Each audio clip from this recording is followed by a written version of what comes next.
لاہور میں ریسٹورنٹس مالکان اور ملازمین سڑکوں پر نکل آئے، ریسٹورنٹس کی بندش کے فیصلے کے خلاف احتجاج کیا۔ مظاہرین کہتے ہیں کہ حکومت نے لاک ڈاؤن کے فیصلے پر نظر ثانی نہ کی تو پورے ملک میں احتجاج کیا جائے گا۔ شاہد حنیف کی رپورٹ۔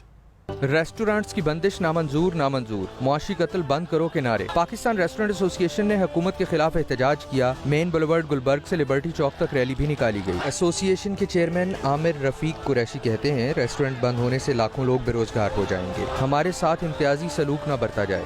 یہ معاشی قتل کے ساتھ ساتھ حقیقی قتل کی شکل اختیار کرتا جا رہا ہے۔ اگر یہ احتجاج ہمارا مانیں گے نہیں، ہماری مطالبہ جو ریسٹورنٹ کھولیں گے نہیں، ہم انشاءاللہ تعالیٰ بڑی جلدی اسلام آباد کا رخ کریں گے۔ مظاہرین نے کہا کاروبار بند کیے گئے تو فاقوں کی نوبت آ جائے گی۔ ہمارا حکومت وقت سے یہ مطالبہ ہے یا ہمیں سبسڈی کی صورت میں کوئی چیز مہیا کی جائے یا تاکہ ہم اپنے گھر کا چولہا اور روزگار چلا سکیں۔ ہماری گورنمنٹ سے یہ ریکویسٹ ہے کم از کم آؤٹ ڈور کو ایس او پیز کے ساتھ ہمیں الاؤ کیا جائے تاکہ ہم روزگار چلا سکیں۔ وزیر اعظم عمران خان کے بھانجے حسان نیازی نے بھی احتجاج میں شرکت کی۔ پولیس اہلکاروں کے ساتھ تلخ کلامی اور دھکم پیل بھی ہوئی۔ کیمرہ مین عمران مغل کے ساتھ شاہد حنیف، GNN لاہور۔